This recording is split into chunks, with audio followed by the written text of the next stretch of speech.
الحمد لله الذي نزل الفرقان على عبده ليكون للعالمين نذيرا، والصلاة والسلام على خير الورى بدر الدجى صوت العلا نور الهدى كف الورى، سيدنا وشفيعنا وحبيبنا ونبينا ومولانا محمد المصطفى وعلى آله بالصدق والصفا وأصحابه نجوم الهدى ومن تبعهم بإحسان إلى يوم الجزاء. أما بعد، وقد قال الله تبارك وتعالى في القرآن المجيد والفرقان الحميد: فأعوذ بالله من الشيطان الرجيم، بسم الله الرحمن الرحيم، وآتيناه رحمة من عندنا وعلمناه من لدنا علما، صدق الله العظيم. فقال الله تبارك وتعالى في شأن حبيبه ونبيه ورسوله: إن الله وملائكته يصلون على النبي يا أيها الذين آمنوا صلوا عليه وسلموا تسليما. اللهم صل وسلم وبارك على حبيبك سيدنا وشفيعنا ونبينا ومولانا محمد وعلى آله وصحبه ووارث حاله ومظهر كماله ونور عرشه ووارث حاله القدس العظيم. الحمد لله رب العالمين. محفل میں تشریف فرما مسجد اعظم کے معظم و مکرم امام صاحب حافظ و قاری بشیر احمد صاحب مدثر افلاکی، متبلی مسجد اعظم اور اشرفی صاحب محفل میں تشریف فرما انتہائی معزز و مکرم بزرگوں، نوجوان دوستوں، عزیز ساتھیوں، پیارے بچوں، آج کی خوبصورت محفل آپ تمام حضرات جانتے ہیں کہ ربیع الثانی جاری ہے. آج ربیع الثانی کی 27ویں تاریخ ہے، 28ویں شب کا آغاز ہو گیا ہے. عزیزان گرام القدر، ربیع الثانی کی نسبت حضور النور سرکار پیران پیر غوث الاعظم دستگیر رضی اللہ تعالیٰ عنہ پردہ و معاملہ کی ذات مبارکہ سے آپ جتنے حضرات بیٹھے ہیں کسی نہ کسی سلسلے میں قید ہیں، کسی نہ کسی سلسلے سے تعلق رکھتے ہیں، کیونکہ بنداری اہل محبت کا شہر، اہل نسبت کا شہر، اور بڑی تعداد میں یہاں پر لوگ پائے جاتے ہیں جن کو اللہ تعالیٰ نے اپنے محبوبوں کی نسبت عطا فرمائی. عزیز دوستوں، یہ ایک حقیقت ہے، یہ کٹل حقیقت ہے کہ اللہ تعالیٰ کا بڑا فضل ہے کرناٹکا پر کہ یہاں کے علاقے کے لوگوں کا ایمان الحمدللہ مسلموں کے تو خیر سلامت ہے. عزیز دوستوں، محبوب سبحانی، قندیل نورانی، شہباز العلقانی، حضرت پیران پیر شیخ عبدالقادر جیلانی رضی اللہ تعالیٰ عنہ ولیوں کی جماعت میں امام کا درجہ رکھتے ہیں، سردار کا درجہ رکھتے ہیں، آقا کا درجہ رکھتے ہیں. حضرت پیران پیر غوث الاعظم دستگیر ولیوں کی جماعت میں وہی مقام رکھتے ہیں جو مقام نبیوں کی جماعت میں رسول اللہ رکھا کرتے ہیں. میں آپ کو میں نہیں بول رہا، یہ بات کرتے مولانا جلال الدین رومی رحمۃ اللہ تعالیٰ علیہ ارشاد فرمائی. وہ ارشاد فرماتے ہیں جو محمد درمیان انبیاء، وہ ارشاد فرماتے ہیں کہ اس طرح انبیاء کی جماعت میں رسول اللہ علیہ السلام ہیں، بالکل اسی طرح اولیاء کی جماعت میں حضرت پیران پیر غوث الاعظم دستگیر ہیں. میرے دوستوں، یہ ایک حقیقت ہے کہ امت محمدیہ میں اور کرناٹک کی جہاں تک میں بات کر رہا ہوں بالکل آندھرا کے بارڈر پر ہے تو کرناٹک میں. عزیز دوستوں، کرناٹک کے لوگوں کو جو تعلق اولیاء سے ہے اور بالخصوص حضرت پیران پیر غوث الاعظم دستگیر سے ہے وہ غیر معمولی. گیارہویں کا جو اہتمام یہاں ہوتا ہے کم علاقوں میں ہوتا ہوگا. قبلی میرا دورہ ہوا حضرت پیران پیر غوث الاعظم دستگیر کا مہینہ تھا، اتنی گیارہویں ہوگی اور جہاں گیارہویں ہوگی وہاں بکرے کٹے ہوئے اور وہاں اہتمام سے کھانا کھلایا جا رہا ہے. ایک قبلی کی بات نہیں، پورے کرناٹک کا یہی عالم ہے. میں ایک مہینے قبل میلاد کے موقع پر دربار غوث الاعظم دستگیر میں حاضر تھا. عزیز دوستوں، تو میں حضور غوث الاعظم دستگیر کے دربار میں باہر مسجد میں بیٹھا ہوا ہوں. ایک وقت آیا، مجھے نہیں، میں نہیں جانتا وہ لوگ کون ہیں، کہاں کے رہنے والے ہیں. وہ مجھے یہ بھی نہیں پتا تھا کہ وہ کب آئے ہیں اور کب لوٹے، میں کچھ نہیں جانتا. میں اپنے گھر میں بیٹھا حضرت پیران پیر کے آستانے پر سے بیٹھا ہوں. لوگوں نے اندر حاضری کی، پلٹ کر نکلے تو ان کی آنکھوں میں بڑے آنسو تھے. تو میں نے ان کی طرف دیکھا تو میں نے ان سے پوچھا کہ آپ لوگوں کی آخری حاضری ہے؟ جو ہی کہنا تھا ان کی آنکھوں سے آنسو بہنے شروع ہو گئے. مرد حضرات میں سمجھ گیا کہ اتنی محبت کرنے والے یہ پورے ہندوستان میں کسی اور علاقے کے نہیں ہو سکتے، یہ کرناٹکا کے ہوئے۔ جو بھی کھڑا ہوا ہے وہ مجھے جانتے ہیں، نہ میں ان کو جانتا ہوں، میں تو بیٹھا میرے بھی حاضریاں ہیں دربار غوث پاک میں، اگر ان کی وہ آخری حاضری تھی، جو ہی بڑھ کر کھڑا ہوا وہ مجھ سے لپٹ گئے اور روتے رہے۔ میں سمجھ میں نہیں آیا کہ اتنا قرب کر کے کوئی بندہ غوث پاک کے دربار سے جدائی پر روتا ہے، جب وہ کچھ سمجھے تو لوگ کچھ وقت جاتے جاتے جب وہ وقت سمجھا، میں نے ان سے کہا یقینی طور پر میرا ایمان کہہ رہا ہے کہ آپ لوگ کرناٹکا سے تعلق رکھتے ہیں۔ ان لوگوں نے کہا آپ نے بالکل درست پہچانا، ہم کرناٹکا کے دھارواڑ سے تعلق رکھتے ہیں۔ تو عزیز دوستوں، میں آپ کی خدمت میں عرض کروں کہ یہ جو سرزمین ہے، یہ اللہ کا کیا فضل ہے، اہل کرناٹکا پر میں نہیں جانتا، مگر یہاں کے لوگ غوث پاک سے ٹوٹ کر پیار کرتے ہیں، بے پناہ پیار کرتے ہیں۔ آپ دیکھیں گے گھر گھر یہاں کے لوگوں کے نام غوث غوث غوث، آپ کو ہر ایک گلی میں 2-2 3-3 غوث نظر آ جائیں گے۔ لوگ بے پناہ پیار کرتے ہیں حضرت پیارے نبی غوث اعظم دستگیر سے، اور یہ خوش نصیب بھی ہے کہ اللہ والوں کا پیار اللہ نے ہمیں عطا فرمایا ہے۔ میرے دوستو، آپ جانتے ہیں کہ اس وقت چور پھر رہے ہیں، آپ بولیں گے کہاں پھر رہے ہیں، ہمیں تو زمین آتے۔ عزیز دوستوں، ان چوروں کی بات نہیں کر رہا جو پیسے چراتے ہیں، میں ان چوروں کی بات کر رہا ہوں جو ایمان چرایا کرتے ہیں۔ عزیز جو ہر علاقے میں ہے وہ بڑی پیمانے پر کام کر رہے ہیں، اگر اللہ کا یہ فضل ہے کرناٹکا پر، جن لوگوں نے اپنے ایمان کی حفاظت کی ہے۔ میرے دوستو، آج کی مختصر سی تقریر میں 2 باتیں آپ کی خدمت میں رکھوں گا۔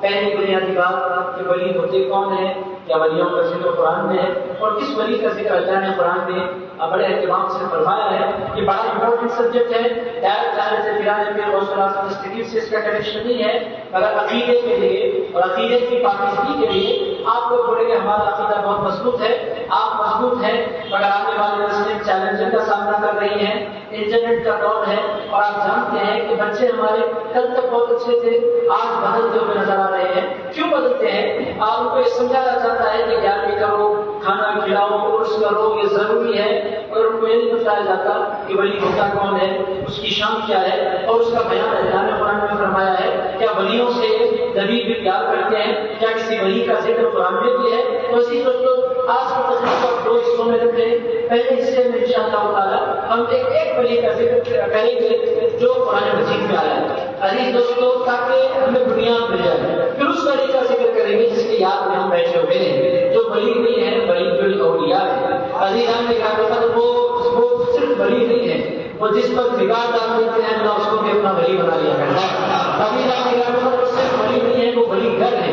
حضرت پیارے نبی غوث اعظم دستگیر کنگ نہیں ہے، صرف کنگ نہیں ہے، وہ کنگ بھی ہے، کنگ میکر بھی ہیں۔ عزیزان نے کہا تو حضرت پیارے نبی کا بھی میں آپ کی خدمت میں اس کے بعد ذکر کروں گا۔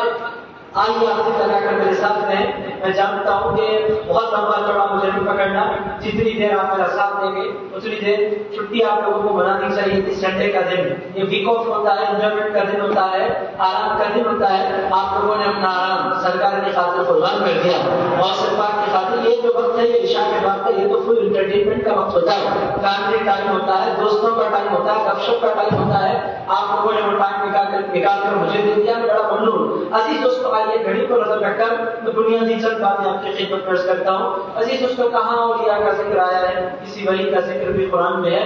عزیز دوستوں، ایک ولی کا ذکر تو بہت سے اولیاء کا ذکر آیا ہے، ساروں کا ذکر میں نہیں کرتا، ایک ولی کا ذکر کرتا ہوں۔ بات کیا ہے؟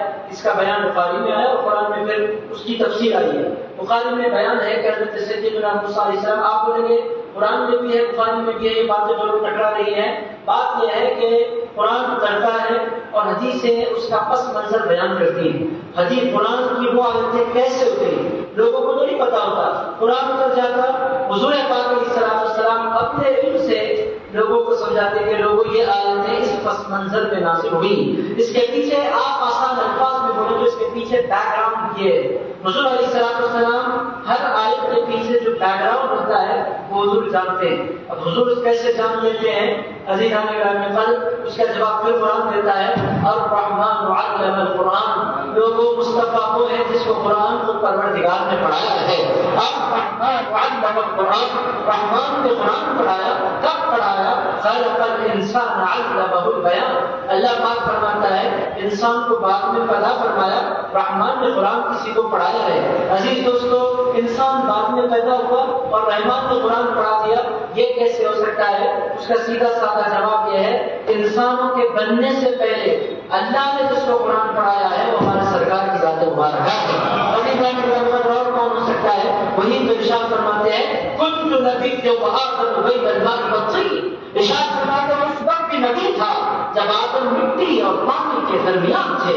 ایسی دوستوں کون سی ہستی ہو سکتی ہے کہ انسان سے پہلے جس کو قرآن پڑھایا گیا وہ ہمارے حضور علیہ السلام کی ذات مبارکہ ہے۔ بہرحال دوستوں میں سیدھے ولی کی بارگاہ میں آپ کو لے کر چل پڑتا ہوں۔ عزیز دوستو، ہوا کیا؟ حضور بیان فرماتے ہیں صحیح بخاری میں ہے، عزیز دوستو حضرت سیدنا موسیٰ علیہ السلام تقریر کر رہے تھے۔ تقریر کرنا بھی ایک پیغمبروں کا طریقہ، تقریر کرنا بھی اولیاء کا طریقہ۔ عزیز تقریر کرنا کوئی معمولی مقام نہیں ہوتا۔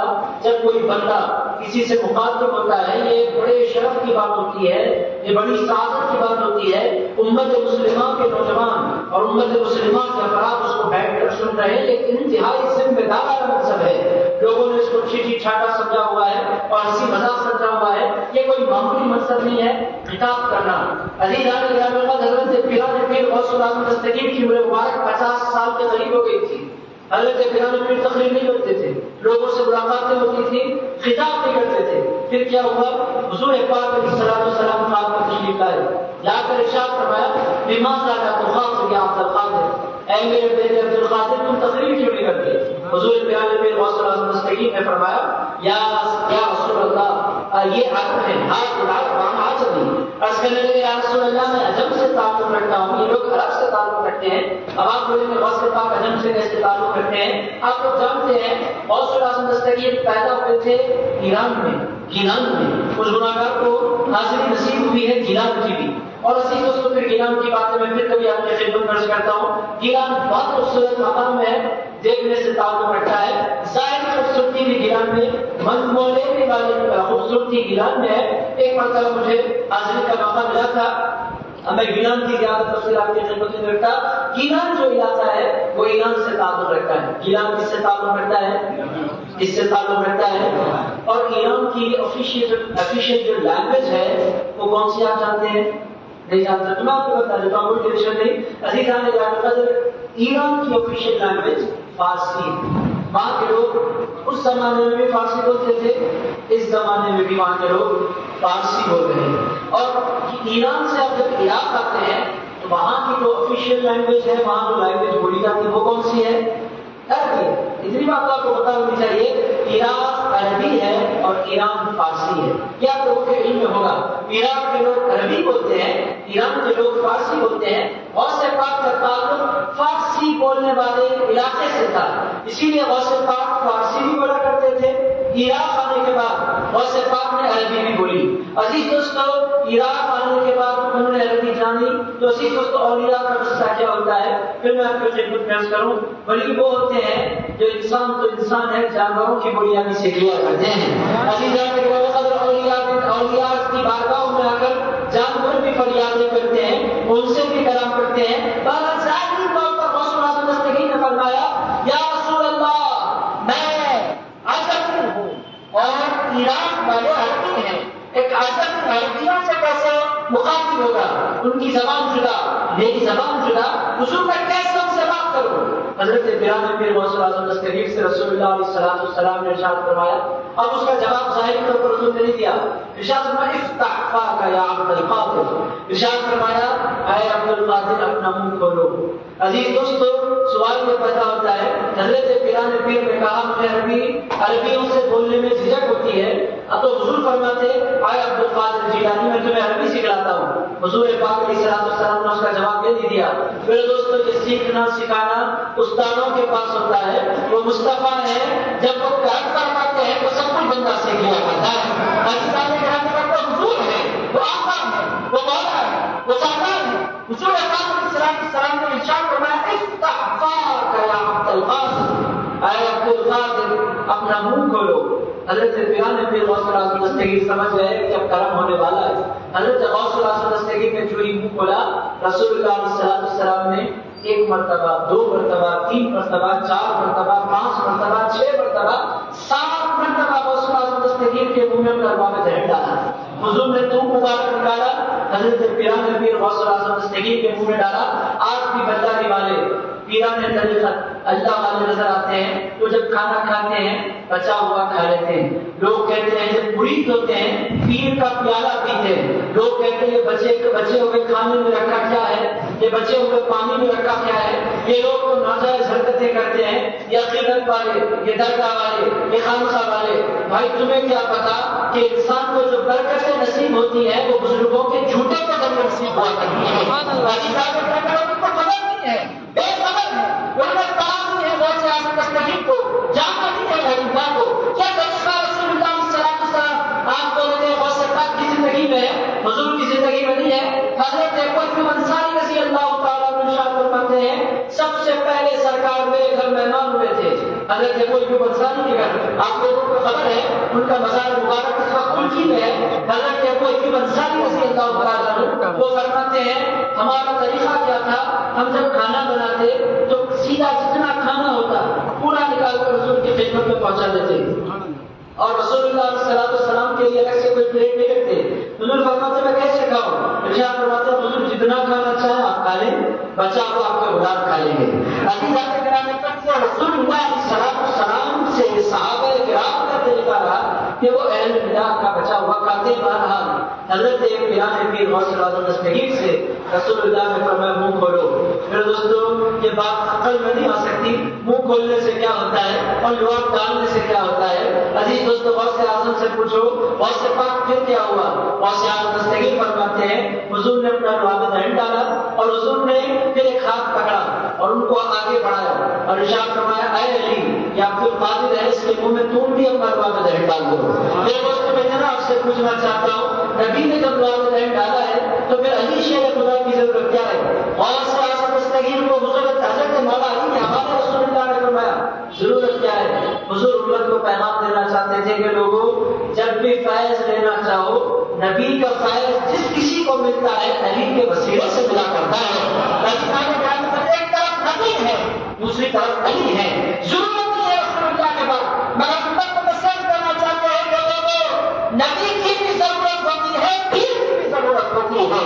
پیر کا منتہا نہیں ملتا، پیر ضرورت ہوتا ہے نبی تک پہنچانے کے لیے. حضرت مولا علی شیر خدا آگے بڑھے 6 مرتبہ انہوں نے لباب زہر ڈالا. اس کے بعد حضرت پیران پیر غوث الاعظم دستگیر فرماتے ہیں وہ دونوں چلے گئے. لاجیکلی بات سمجھ نہیں آتی، لباب زہر ڈالا عالم کیا ہوا. غوث الاعظم دستگیر فرماتے ہیں میں نیند سے جاگا، سینے میں علوم کے دریا موجیں مار رہے ہیں، جی چاہ رہا ہے کہ تقریر کروں. میں بات تقریر سے نہیں کیونکہ بہت سے پاس سے ریلیٹڈ ہے تو میں نے آپ کی خدمت پیش کر دیا. عزیزان کرام فرماتے اتنے مضامین میرے سینے میں ابلنے لگے. میرے دوستوں کچھ لوگ وہ ہیں جو تیاری سے بولتے ہیں، کچھ لوگ وہ ہیں جو مصطفیٰ کے کرم سے بولا کرتے ہیں. عزیز دوستوں حضرت پیران پیر غوث الاعظم دستگیر فرماتے ہیں مضامین کے بعد تھے کہ میرے سینے میں اترتے چلے جا رہے تھے. میں نے ضروری سمجھا کہ روکنا مشکل ہے.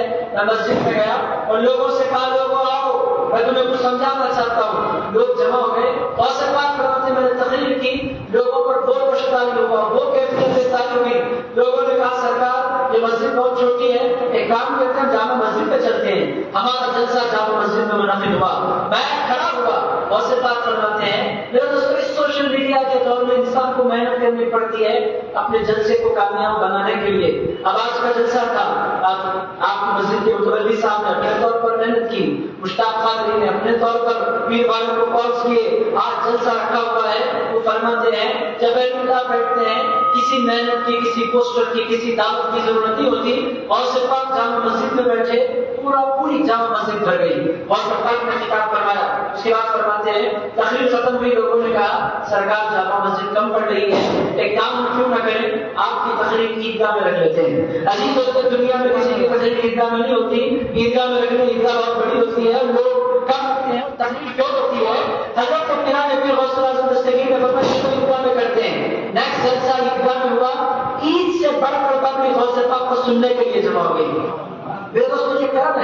حضرت پیران پیر غوث اعظم دستگیر فرماتے ہیں لوگوں نے کہا سرکار عیدگاہ بھی کم پڑ رہی ہے، بڑے پیر نے فرمایا اب کیا کریں؟ ارشاد فرمایا شہر کے باہر ایک بہت بڑی زمین ہے، وہاں ہم آپ کا ممبر لگائیں گے، اس کے بعد غوث پاک جب بھی خطاب کرنے کے لیے بیٹھتے کم سے کم سننے والوں کی جو تعداد ہوتی وہ 70,000 ہوا کرتی تھی۔ 70,000 مسلمان غوث پاک کو سننے کے لیے جمع ہو جایا کرتے تھے میرے دوستوں۔ اور پھر عالموں کا کیا ہوتا تھا، ہر تقریب میں غوث پاک کے 400 علماء قلم لے کر پین لے کر پوری پلاننگ کے ساتھ ایک ایک لفظ کو لکھا کرتے تھے، ایسا بڑے پیر کا خطاب ہوتا تھا۔ بات خطاب سے نکلی میں بہت آگے لے کر چل پڑا، بات عرض کر رہا تھا حضور نے ارشاد فرمایا ایک دن موسیٰ علیہ السلام تقریر کے لیے کھڑے تھے، اب اصل میں ولی کا ذکر کرنا چاہتا تھا، غوث پاک یاد آ گئے اور عزیزان گرامی قدر سامنے غوث پاک کے بڑا بیٹھے ہیں تو بات انسان کچھ بھی کرنا چاہے خود بخود غوث پاک کی بات کرنا کرتی ہے۔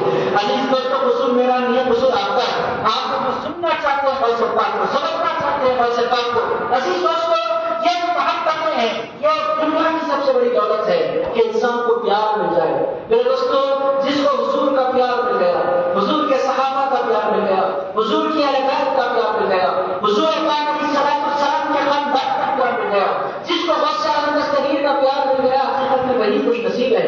اس کے علاوہ دنیا میں جتنے لوگ ہیں بد نصیب۔ میرے دوستوں زندگی کا مذاق پیسوں میں نہیں ہے، گاڑیوں میں نہیں ہے، بنگلوں میں نہیں ہے، آرام کے بستروں میں نہیں ہے، زندگی کا مزہ ہے تو ولیوں کی محبت میں رکھا ہوا ہے۔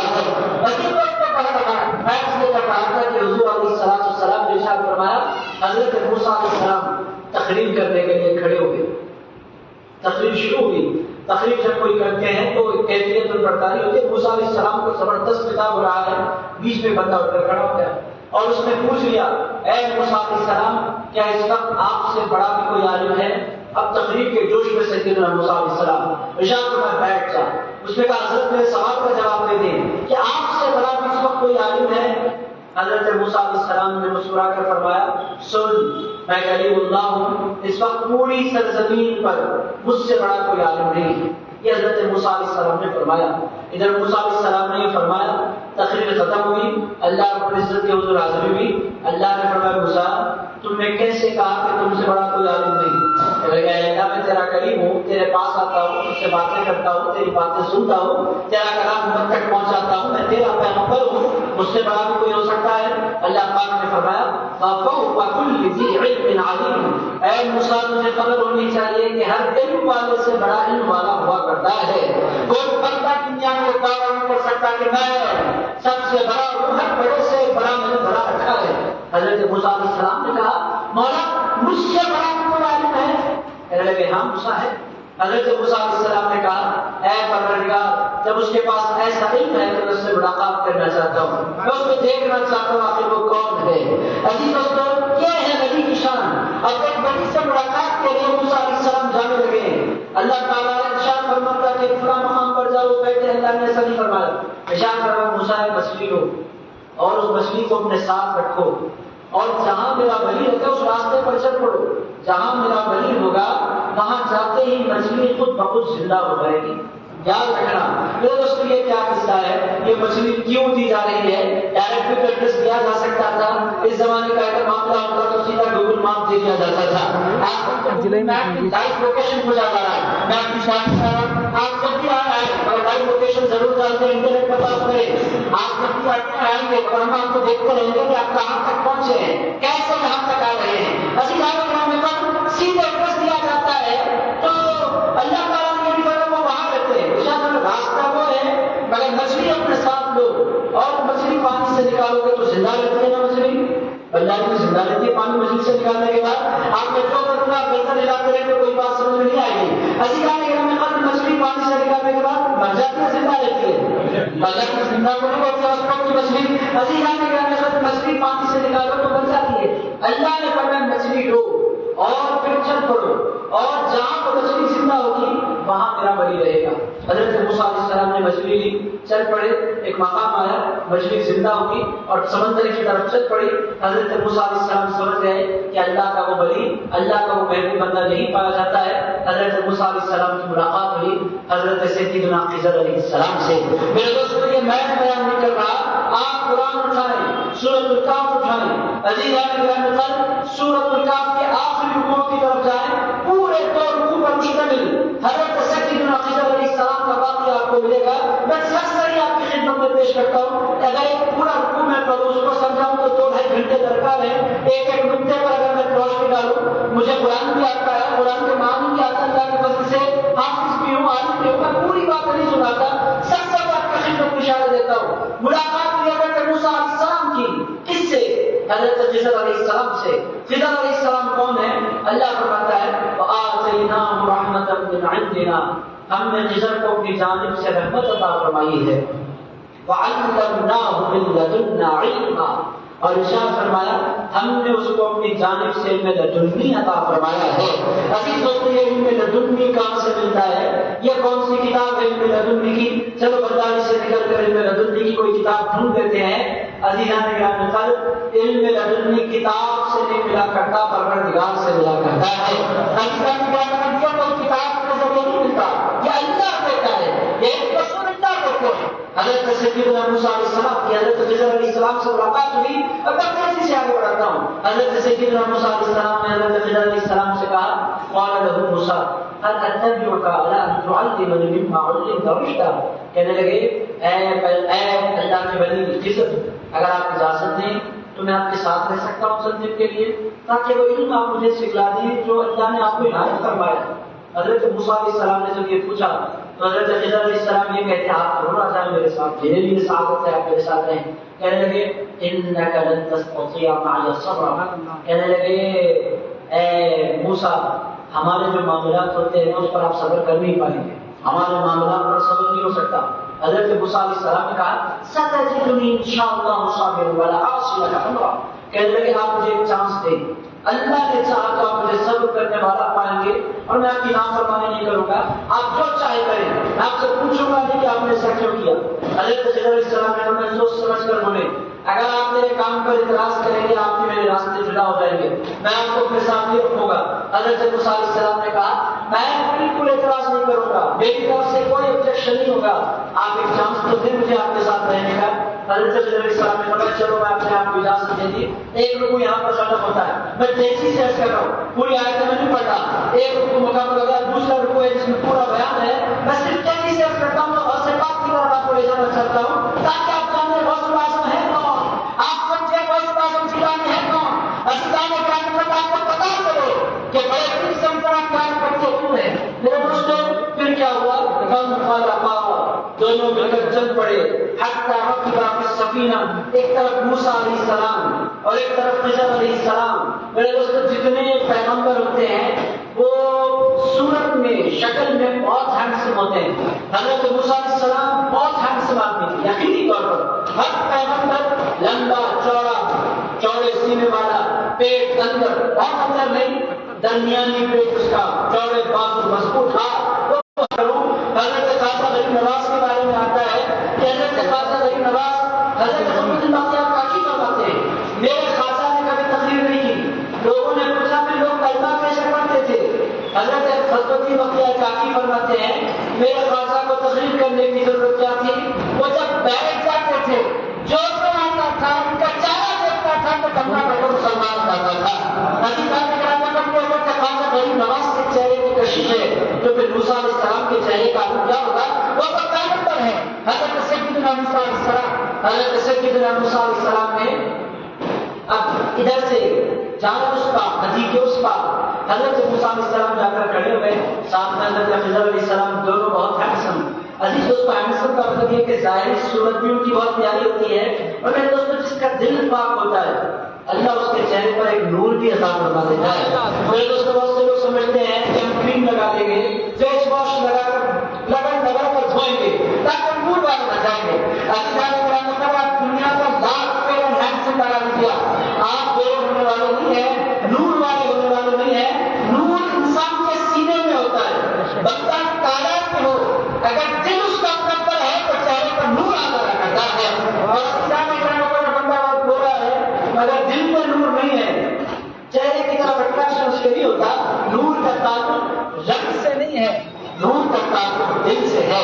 میرے دوست حضرت بلال احمد شیخ کالے ہیں، مگر ان تمام کا ایمان ہے کہ جتنے دنیا کے گورے ہیں وہ حضرت بلال کے قدموں پر غلام ہیں۔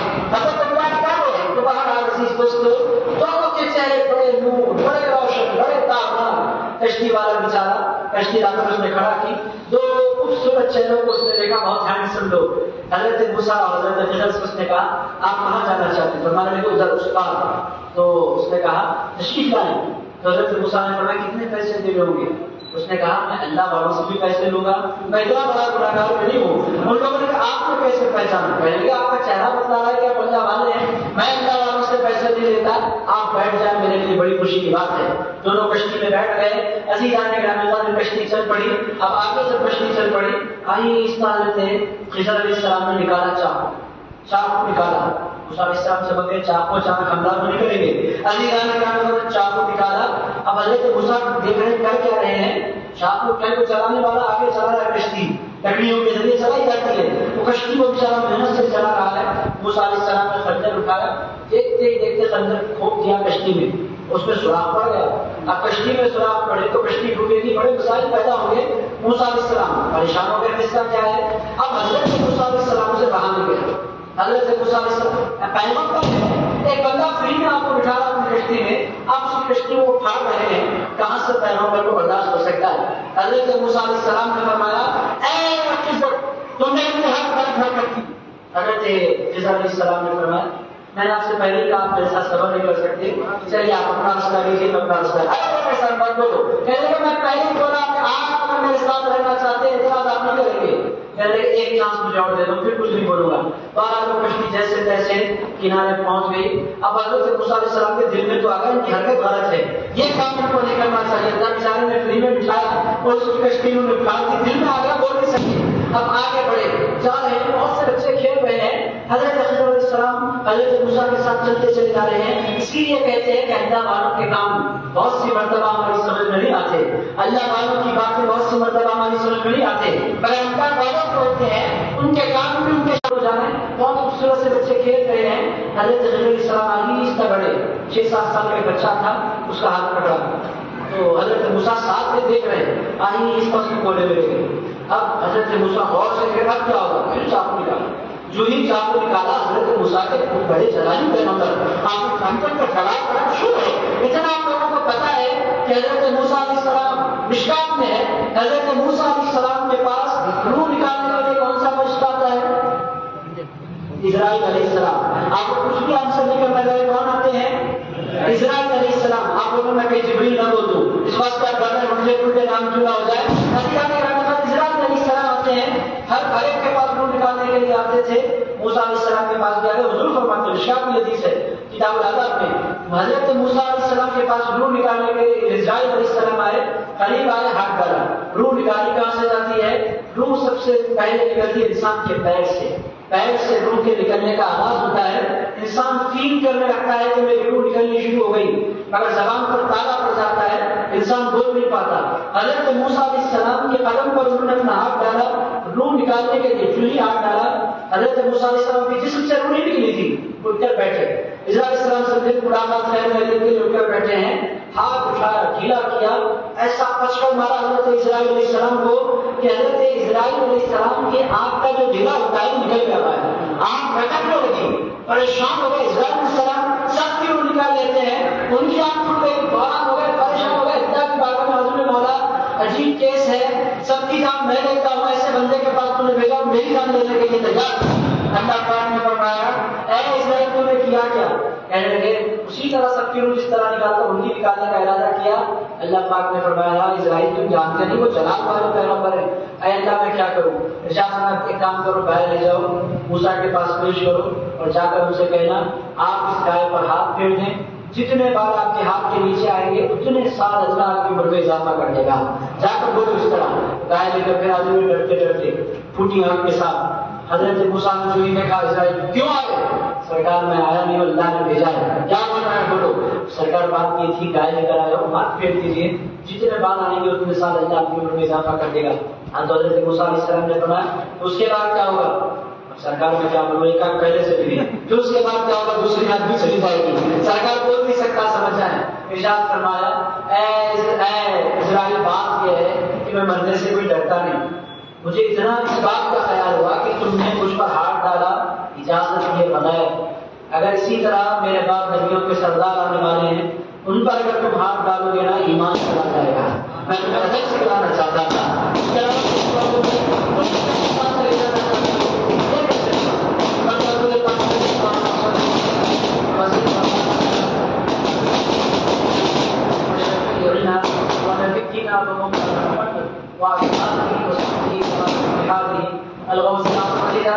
امتحان ہوگا آپ لوگوں کا.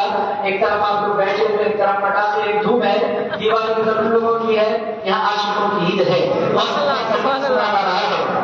جس کو جس میں مزہ آتا ہے وہ وہی کام کیا کرتا ہے. کچھ لوگوں کو پٹاخوں میں مزہ آتا ہے, کچھ لوگوں کو غوث پاک کے ذکر میں مزہ آتا ہے. آپ لوگوں کے غوث پاک کب آئیں گے؟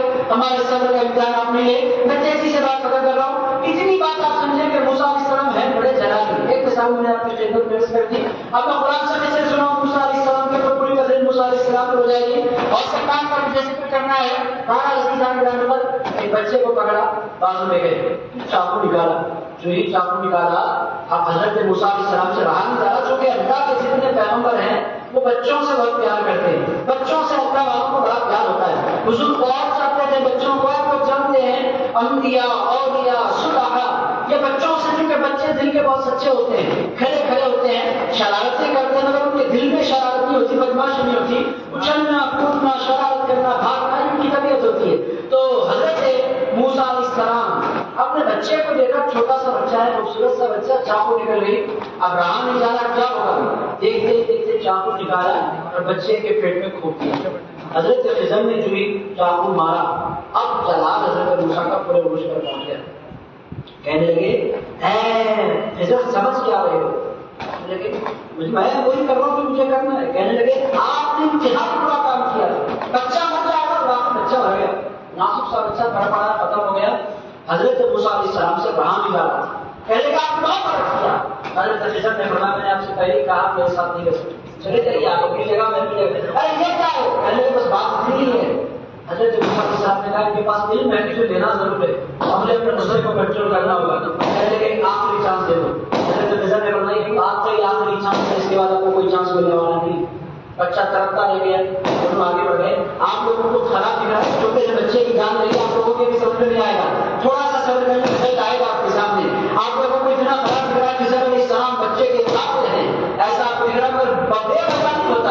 اور یہ اللہ کے احکام کے پیچھے کوئی نہ کوئی حکمت ہوتی ہے. مہاراج آگے بڑھے, ایک بستی میں پہنچے, سفر کرتے کرتے تھک گئے تھے, زبردست بھوک لگی تھی. آپ لوگ کسی ریسٹورینٹ میں جا کر کھانا کھا لیتے. اس زمانے میں ریسٹورینٹس بھی کوئی نہیں تھے. شدت کی بھوک لگی ہے, کیا کریں کیسے کریں.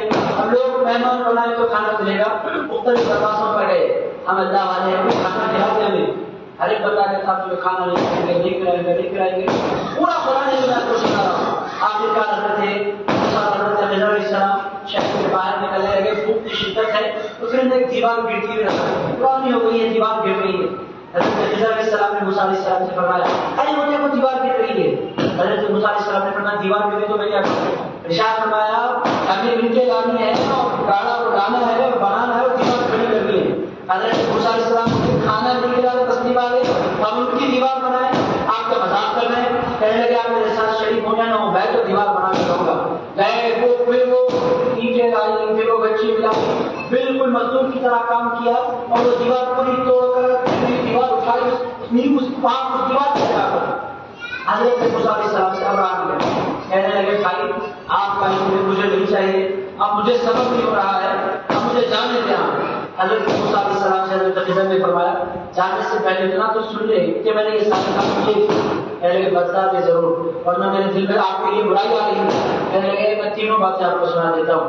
پہلی بات میں آپ کو سناتا ہوں. پہلے میں نے اما السفینہ فکانت لمساکین, ارشاد فرمایا جو کشتی میں نے پھاڑی, وہ کشتی ایک بندے کے لیے چلانے والا ایک تھا, ایک کماتا تھا, 10 لوگ کھاتے تھے. لیکن پھر پھاڑنے کی ضرورت کیا ہے. ارشاد میں نے اس کو اتنا پھاڑا کہ اس کو پھر سے وہ بنا دے سکتا تھا.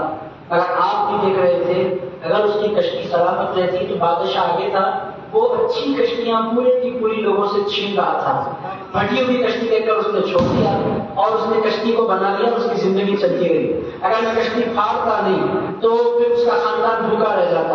اس کی کشتی کی اور اس کے خاندان کے کھانے کی میں نے عبادت کی ہے۔ کیسے کیا میں نے کام؟ حضرت موسیٰ علیہ السلام نے فرمایا بھائی زبردست ہے، اچھا کام کیا، بہت اچھا کیا ہے بچے کے، ایک انسان ایک کنبے کا اپنے کھانے کا سامان کر دیا، very nice, you did very well, آپ نے بہت اچھا کیا۔ اب یہ بولو بچے کو کیوں مارا؟ بچہ تو بچہ ہے، بچہ تو کسی کے لیے سیکھا بچہ ہو، آپ نے مارا کیوں؟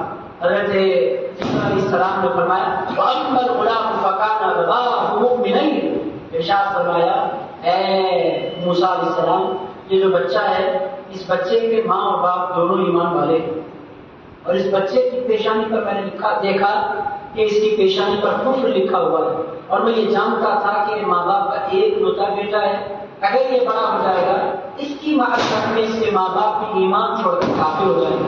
ایک طرف بچے کی جان تھی، ایک طرف ماں باپ کا ایمان تھا، میرے پاس کوئی آپشن نہیں تھا، یا تو میں جان لیتا ایمان بچاتا، یا تو جان چھوڑ دیتا اور ایمان لوگوں کا برباد کر دیتا، میں کیا کروں؟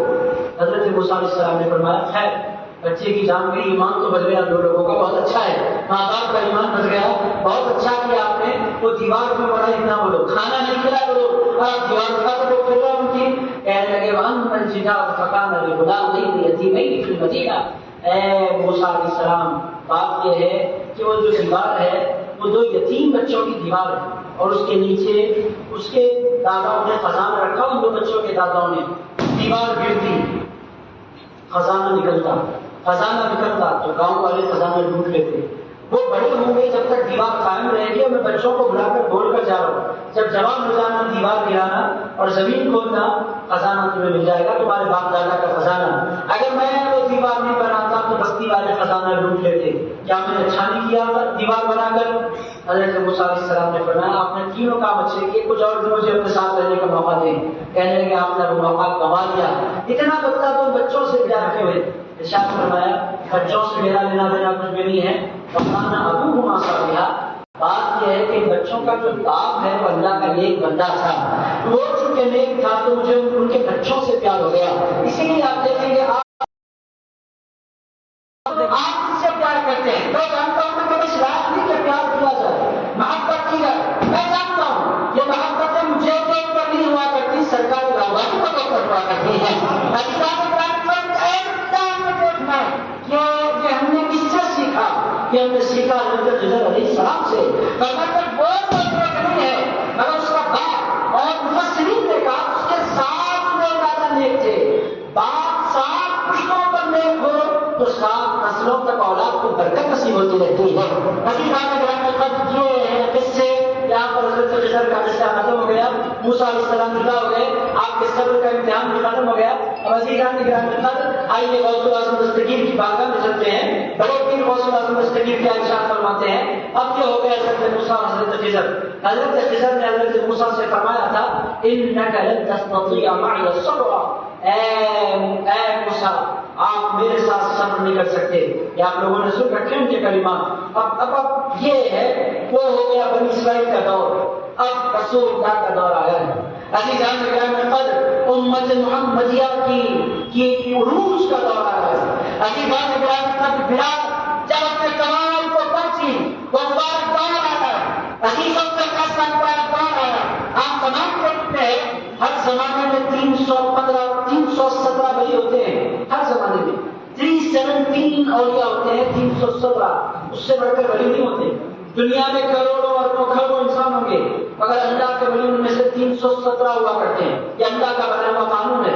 اس میں پھر 40 ابدال ہوتے ہیں، 7 اقطاب ہوتے ہیں، پھر 7 اقطاب میں 2 قطب ہوتے ہیں، ایک کو عبداللہ کہتے ہیں، ایک کو عبدالرحمن کہتے ہیں۔ ان کے اوپر جو بندہ ہوتا ہے ہر زمانے میں اس کو غوث کہتے ہیں۔ انہی کی وجہ سے پوری دنیا کا سسٹم چل رہا ہے۔ ہم سمجھتے ہیں ہماری وجہ سے، عزیزان گرامی ہم ہاتھ پیر مارنے والے، ہماری وجہ سے کچھ بھی نہیں ہوتا۔ جو کچھ نظام امت کا چل رہا ہوتا ہے وہ اللہ کے ولیوں کی طفیل چل رہا ہوتا ہے۔ عزیز دوستو آپ لوگوں کو حیرت ہوگی، روایات میں مجدد فسانی فرماتے ہیں ولیوں کی ہر جمعے کی شب یعنی جمعرات کی رات کو باضابطہ غار ہرا میں میٹنگ ہوتی ہے۔ اور اس میٹنگ کی صدارت حضرت پیران پیر غوث الاعظم دستگیر فرمایا کرتے ہیں، اور حضرت مجدد ثانی فرماتے ہیں کبھی کبھی کرم فرمانے کے لیے اس میٹنگ میں رسول اللہ بھی تشریف لایا کرتے ہیں۔ یہ اوسان کا نظام اب قیامت کا دور مجھ پر کیسے پہنچا؟ میرے دوستوں، ہر زمانے میں 317، اس زمانے میں بھی 317، آنے والے زمانے میں بھی 317، اس سے بڑھ کر ولی کسی زمانے میں نہیں ہوتے، مگر غوث الاعظم کیسے ہیں؟ عزیز دوستوں، ایسا پوری کائنات میں کوئی بھی نہیں ہے، اسی لیے ان کا جلسہ ہو رہا ہے۔ عزیز آپ لوگ کیسے ہیں؟ ان کا مقصد کیا ہے؟ میں بس بات کہتا کس کو ہے؟ میرے دوستوں، ہمارے مقصد قیامت پر تشریف فرمائیں، اس کے بعد کا مجھ سے نہ پوچھیے۔ میرے دوستوں، جس رات اور جس صبح وہ زمین پر اپنا قدم رکھے، پوری دنیا میں 1100 بچے پیدا ہوئے اسی دن، جتنے بچے پیدا ہوئے اللہ نے سب کو اپنا ولی بنا لیا۔ ارشاد فرمایا میرا محبوب سبحانی تشریف لا رہا ہے، محبوب سبحانی کے پتر جو بچہ اس کی ولادت کے دن پیدا ہوگا سارے بچوں کو میں اپنا ولی بنا لیتا ہوں۔ یہ تفریح الخاطر فی مناقب الشیخ عبد القادر، میں اردو کتابوں کے حوالے نہیں دے رہا، میرے دوستوں غوث الاعظم دستگیر کی زندگی عربی کے بڑے محدثین علماء نے لکھی ہے کہ پیغمبر نے 1100 بچے ولی بنے، یہ ولایت کے عروج کا دور۔ اب آئیے غوث الاعظم دستگیر اپنے مرتبہ خلاف ولایت پر تشریف فرما ہے، ایسا ولی نہ ان سے پہلے اس کائنات میں آیا نہ ان کے بعد اس شان کے ساتھ کوئی ولی جلوگر ہوا۔ عزیز دوستوں، وہ کیسے ہیں؟ عزیز دوستوں، ایک بندہ غوث الاعظم دستگیر کے پاس آیا، آ کر کہنے لگا میرے بابا کا انتقال ہو گیا۔ غوث الاعظم دستگیر میں فرمایا چاہتے کیا ہو؟ کہنے لگے میں نے خواب میں دیکھا ہے ان پر عذاب ہو رہا ہے۔ حضرت پیران پیر غوث الاعظم دستگیر نے فرمایا اچھا مجھے اتنا بتاؤ کیا وہ میرا مرید تھا؟ انہوں نے کہا نہیں سرکار، وہ آپ کا مرید نہیں تھا۔ اور پاک نے فرمایا اچھا مرید نہیں تھا تو کم سے کم میری تقریروں میں آ کر بیٹھا کرتا تھا؟ انہوں نے کہا سرکار کبھی آپ کی تقریروں میں بھی نہیں آتا تھا۔ غوث الاعظم دستگیر نے فرمایا اچھا اتنا تو تھا کہ کبھی اس نے مجھ سے ملاقات کی ہو؟ حضرت پیران پیر کی خدمت میں انہوں نے کیا سرکار اس نے کبھی آپ سے ملاقات بھی نہیں کی۔ حضرت پیران پیر غوث الاعظم دستگیر نے فرمایا نہ وہ میرا مرید نہ وہ میرا تقریر سننے والا، تقریر نہیں سنا کم سے کم کبھی ملاقات میں لگا، ملاقات بھی نہیں، سرکار کبھی نہیں ملا۔ ارشاد میں اچھا اتنا بتلاؤ کیا کبھی اس کا میری خانقاہ پر سے گزر ہوا ہے؟ خانقاہ کے دروازے پر سے گزرا ہے؟ کہ نہیں ہاں سرکار، ایک مرتبہ ایسا ہوا تھا کہ آپ کے خانقاہ کے دروازے پر سے وہ گزرا تھا۔ غوث الاعظم دستگیر نے اپنے ہاتھ اٹھائے، اللہ کی بارگاہ میں عرض کیا مولا کوئی میرے دروازے پر آ کر گزرے اور اس پر تیرا عذاب ہو؟ اللہ پاک نے فرمایا عبد القادر تیرے وسیلے سے اس کے عذاب کو میں رحمت میں تبدیل فرما دیتا ہوں، اور اس پر عذاب ہونے والا نہیں ہے، تیری خانقاہ کا واسطہ آ گیا۔ عزیز دوستوں، غوث الاعظم ولیوں کی دنیا میں ایسی ہستی ہے کہ حضرت نظام الدین اولیاء محبوب الہی فرماتے ہیں ان کے ملفوظات ہیں بغیر الفاظ، حضرت نظام الدین اولیاء محبوب الہی فرماتے ہیں کہ غوث الاعظم دستگیر ایک ایسی ہستی ہے کہ کوئی ولی بغداد جائے اور غوث پاک سے ان کی بارگاہ کی زیارت نہ کرے، وقت کتنا ہی بڑا ولی کیوں نہ ہو، زیارت کرے بغیر اگر بغداد سے لوٹ جائے تو اللہ اس کی ولایت چھین لیا کرتا ہے۔ اللہ فرماتا ہے نہیں میں غوث پاک کی زیارت کے لیے نہیں گیا تھا، بڑا شہر ہے میں اپنے کام کے لیے گیا تھا۔ اللہ تعالیٰ فرماتا ہے کام کے لیے جاؤ یا اپنے مقصد کے لیے جاؤ، بغداد کی سرزمین پر پہنچنا تو غوث پاک کی بارگاہ میں حاضری ضرور دے دینا۔ عزیزان اگر بندہ حاضری نہیں دے، میرے ساتھ کسی طرح ہوا۔ عزیز دوستوں، میں دلی گیا تھا 2 سال قبل، بہت سے پیر بھائی کے ساتھ تھے، ہم پلین سے گئے دلی میں اترے اور ہمیں جانا تھا شاہد پاک کے پاس۔ بچوں نے پلان ایسا بنایا ہم پانی پر جائیں گے، وہ سرہند جائیں گے، پھر وہ شاہد پاک جائیں گے، وہ زیارتیں کمپلیٹ کر کے پھر دلی آ کر دلی کی زیارتیں کریں گے، پھر وہاں سے اجمیر جائیں گے۔ میں نے کہا اٹس اوکے، مجھے کیا خبر۔ ہم دلی میں پلین سے اترے، بس کھڑی تھی، بس میں ہمارا پورا قافلہ بیٹھ گیا، ہم چل پڑے کلیئر کی طرف، وہ گئے سرہند، پھر وہ پانی پر، پھر کلیئر گئے، کلیئر سے لوٹنے لگے دلی کی طرف۔ وہ کسانوں کا احتجاج شروع ہوا، 1 گھنٹہ 2 گھنٹے 3 گھنٹے 4 گھنٹے 8 گھنٹے گزر گئے بس میں، اور ڈرائیوروں نے کہا یہ بھی رستے کھلنے والے نہیں ہیں، اصل بندی اسی میں ہے کہ قریب کے گاؤں جا کر ہم کھانا کھائیں، وہاں سے سیدھے اجمیر چلے جائیں۔ ہم لوگ سیدھے اجمیر چلے گئے۔ اجمیر جانے کے بعد وہاں کے خادم سے میری ملاقات ہوئی، انہوں نے پوچھا کیسے آئے گا بھائی، وہ میری تقریریں کراتے رہتے ہیں اجمیر میں، بڑی محبت مجھ سے کرتے ہیں، غریب نواز کی بات کے لوگ۔ تو ہم لوگوں نے کہا کیسے آنا ہوا، کیسا رہا؟ جب ہم دلی گئے، دلی جانے کے بعد ہم نظام الدین اولیاء کے پاس نہیں گئے، وہاں سے کلیئر چلے گئے، مگر ہماری سال کی حاضری نظام الدین اولیاء کے پاس نہیں ہو پائی. انہوں نے فرمایا کیسے آپ کی حاضری ہوگی؟ نے کہا کیوں نہیں ہوگی؟ کہنے لگے آپ نے بڑی غلطی کی، دلی اترنے کے بعد کہیں جانے نہ جانے نظام الدین اولیاء کے پاس ضرور جانا چاہیے، کیونکہ دلی ان کا ہے. آپ نے ان کو لائٹ دے کر جو سادہ پاک کا اور حضرت ابو علی شاہ قلندر کا جو آپ نے سفر کیا، نظام الدین اولیاء نے کہا اچھا دلی اتر کر ہمارے پاس نہیں آتے تو آئی نہیں جاؤ، سیدھے چلے جاؤ جہاں جانا چاہتے ہو جاؤ. عزیزان گرامی، یہ ہوتے ہیں اولیاء خدا کی بارگاہوں کا ادب، یہ ہوتے ہیں ان کی شانیں. عزیز دوستو، غوث الاعظم کون ہے؟ بڑے دین کا مرتبہ کیا ہے؟ عزیز دوستو، ولیوں کی جماعت میں ایسا کوئی ولی نہیں. میں نے آپ کی خدمت میں عرض کیا پیدا ہوئے تو کتنے لوگ ولی بنے؟ کتنے لوگ ولی بنے؟ 1100 لوگ ایٹ اے ٹائم پیدا ہوئے غوث الاعظم. لوگ کہتے ہیں وہ ولی ہیں. عزیز دوستو، وہ کیا ولی ہیں؟ وہ پیدا ہوتے ہیں تو لوگوں کو ولایت کی خیرات نصیب ہو جایا کرتی ہے. عزیز وہ عجیب شان ہے. عام لوگ بے مذاق پیار نہیں کرتے محبوب سبحانی سے. عزیز دوستو، وہ محبوب سبحانی ہیں، وہ شہباز رمضانی ہیں. آپ جب تک بغداد نہیں دیکھیں گے آپ کی سمجھ میں نہیں آئے گا کہ وہ واقعی ہے کون غوث الاعظم. عزیز دوستو، آپ جب بغداد جائیں گے اللہ والے جو وہ تو جانتے ہیں، اگر عزیز دوستو جب تک بغداد نہیں دیکھیں گے وہ جو سما ہے غوث الاعظم دستگیر کے آستانے کا. عزیز دوستو، میں آپ کی خدمت میں کیا عرض کروں، میں باتوں کو سمجھوں نہیں. غوث پاک کا غوث پاک ہے، غوث پاک کا خدا کی بات میں آپ کی خدمت میں عرض کروں. میں ایک مثال اپنی زندگی کی دیتا ہوں، پھر ڈائریکٹ آپ کو بڑے بڑے کی مجلس میں پہنچاتا ہوں. میرے دوستو 2014 کی بات، میں اپنے بڑے بھائی حضرت عالم پاشا صاحب کے ساتھ پہنچا بغداد شریف. پہلی حاضری میری مغرب کا دن تھا، دربار غوث اعظم میں ہمارا کیا. ہم نے پوری تیاری کے ساتھ دربار میں حاضری لگائی. مغرب کی نماز میں غوث پاک کی جالیاں جو بھی وہاں سے نکلنے لگے. وہاں کے جو خادم ہیں حضرت عبدالرحمان، انہوں نے فرمایا آپ لوگ رک جائیں. میں نے کہا کیوں؟ ارشاد فرمایا آپ لوگ اولاد غوث اعظم ہیں، آج آپ ہمارے ساتھ نماز ادا کریں گے. عزیز دوستوں، مجھے بڑی حیرت ہوئی. میں پہلی مرتبہ گیا، حضرت عبدالرحمان کو میں نے نہیں دیکھا، حضرت عبدالرحمان نے مجھے نہیں دیکھا. پہلی ہی ملاقات میں بغیر کسی انٹروڈکشن کے ان کی زبان عربی، ہماری زبان اردو. میرے دوستوں، پہلی ہی ملاقات میں انہوں نے کہا آپ غوث الاعظم کی اولاد ہیں. عزیز دوستوں، مجھے بڑی حیرت ہوئی اور میں نے کہا غوث پاک کے دربار کے خادموں کی یہ شان ہے تو غوث پاک کی شان کا کیا ہوگا؟ عزیز دوستوں، یہ غیر معمولی لوگ ہیں. غوث اعظم تقریب کی بخش پر ہونے والے، بازار ہونے والے، جو بات پر سمجھ کر بیٹھے ہیں. دوستوں، بڑے خوش نصیب، کیسی خوش نصیبی ان کی.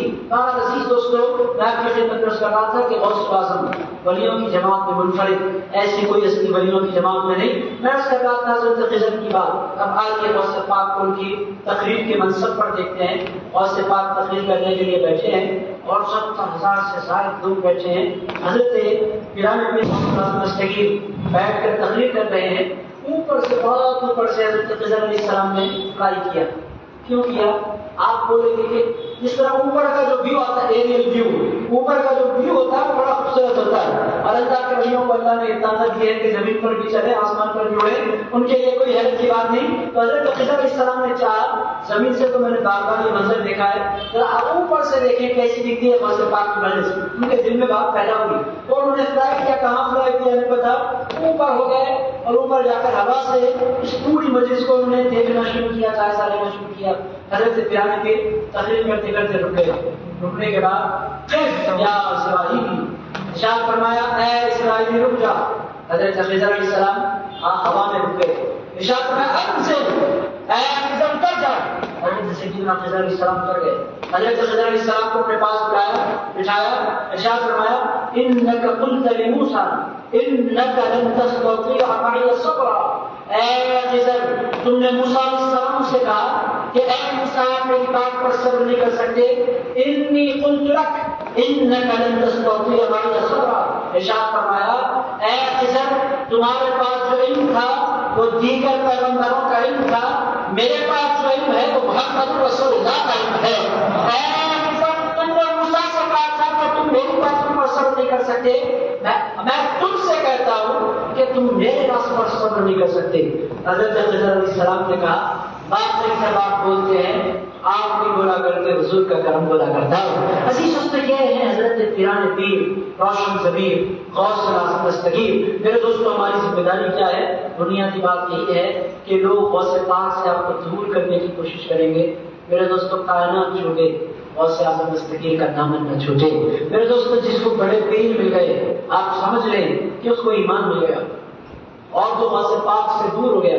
ہمارے جو کرناٹکا کے لوگ ہیں یہ بے وجہ 11ویں کا اہتمام نہیں کرتے۔ میرے دوستو، اس کے پیچھے حکمتیں، جو بندہ 11ویں کر لیتا ہے سال بھر وہ بندہ غوث پاک کی نگاہوں میں رہا کرتا ہے۔ غوث پاک کی اس پر خصوصی توجہ کی، اس نے میری نیاز کی۔ آپ بولیں گے ایک وقت کے کھانے سے غوث پاک کو اتنی دلچسپی کیوں ہے؟ غوث پاک فرماتے ہیں فَتَّشْتُ الْأَعْمَالَ كُلَّهَا، لوگوں میں نے اعمال کے سارے کاموں کو ٹٹول لیا۔ زندگی بھر میں نے نیکیاں کی، زندگی بھر میں نے نیکیاں کی، پوری زندگی کے سارے اعمال کو میں نے ٹٹولا۔ فرماتے ہیں ایک بندے کو کھانا کھلانا یہ اللہ کو اتنا پسند ہے کہ دنیا میں کوئی اور اللہ کو اتنا پسند نہیں۔ حضرت پیران رضی اللہ عنہ کا طریقہ کیا تھا؟ وہ زندگی بھر لوگوں کو کھانا کھلاتے رہے۔ بڑے پیر کا طریقہ کیا؟ دنیا میں کسی ولی نے اتنے لوگوں کے کھانے کا اہتمام نہیں کیا۔ آپ کو حیرت زدہ ہوں گے، غوث الاعظم دستگیر روزانہ 5 لاکھ لوگوں کے کھانے کا اہتمام کرنا کرتے تھے۔ آپ لوگوں کو حیرت ہوگی، اب آپ لوگوں میں زیادہ پڑھوں میں زیادہ نہیں ہوگا، یہ اردو میں پڑھ کر نہیں ہوگا۔ علماء تشریح فرمانے سے آپ پوچھیں ہاتھ کٹا ظاہر جین صلاح الدین ایوبی، عربی میں کتاب ہے، صلاح الدین ایوبی کیسے زمین پر ابھرا اور کیسے اس نے مسجد اقصی فلسطین فتح کیا۔ اس کے بنیادی پہلے چیپٹر میں اس نے ذکر کیا صلاح الدین تیار نہیں ہوا، صلاح الدین کو تیار کرنے والے کو غوث الاعظم دستگیر کہتے ہیں۔